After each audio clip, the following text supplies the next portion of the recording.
We'd like to show you two maps. The first is from the early 19th century. It's a map of the township of Dore produced by William and Josiah Fairbank, a family of surveyors from Sheffield who worked in and around the city. As you can see, there are a few buildings in the village, but most of it is empty land. The map's purpose was to highlight which parts of the township had already been enclosed and which areas were still common. By the 19th century then, most of the township was still open. This second map then shows Dore after enclosure. Most of the land has been divided into allotments and enclosed, with most of the fields being owned by a few people. One other name that comes up more frequently is the Duke of Devonshire.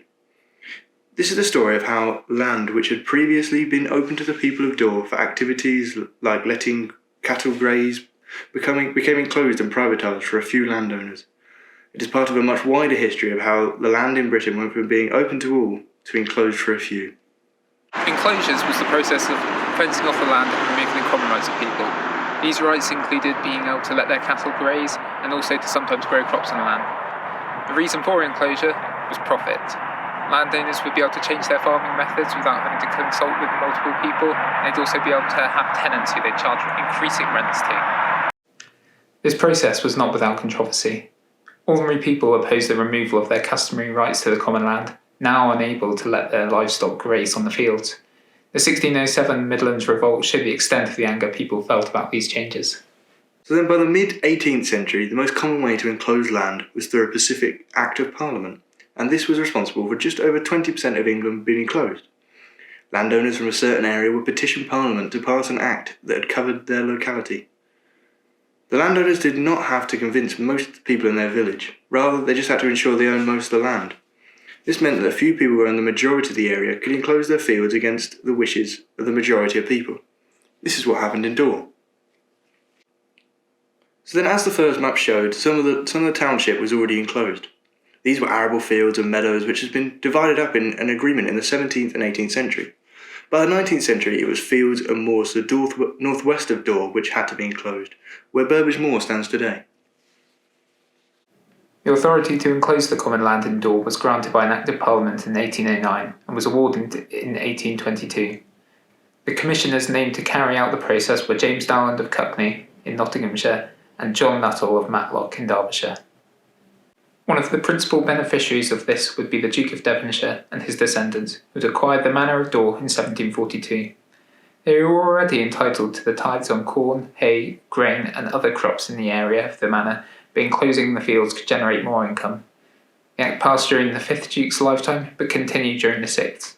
The family had debts from mortgages and gambling, and between 1817 and 1829, they were overspending on average £16,400 a year, equivalent to over £940,000 in 2017, making enclosure a necessary endeavour for the financially troubled Duke.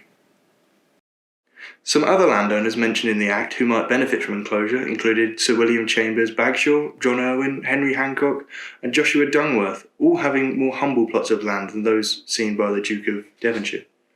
The Act removed villagers' common grazing rights, and procedure to voice their concerns was anything but simple. Protesting in court was a long, arduous process, and there were also expensive penalties for not obeying divisions of enclosure, which made opposition increasingly difficult.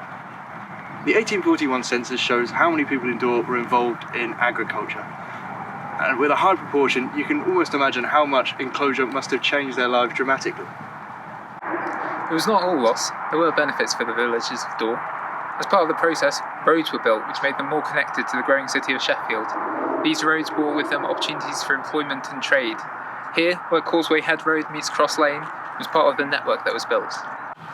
Some of the money gained from enclosure went towards the construction of Dore School.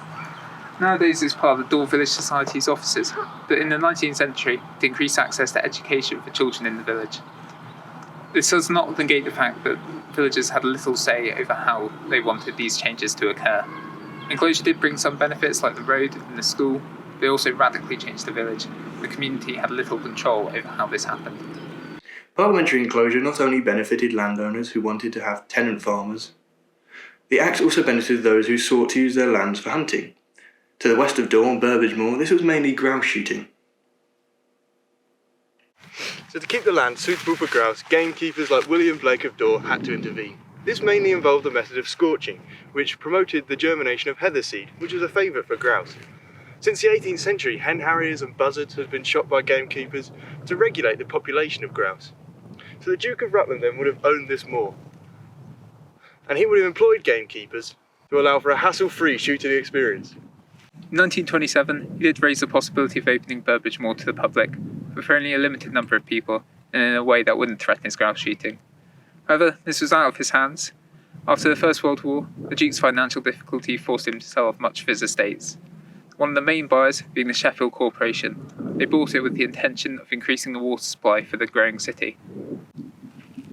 At the same time that some of the aristocracy were selling off their land, organisations like the Ramblers started to question the limited rights to roam. They asked, why shouldn't ordinary people be able to access the countryside? Part of their campaigning involved a mass trespass on Kinderscout in 1932. They were also active in Dore. The moors to the west of the village, which had been used for grouse shooting, were still not accessible. Even after the purchase by the Sheffield Corporation, there was still opposition from the Waterworks Company.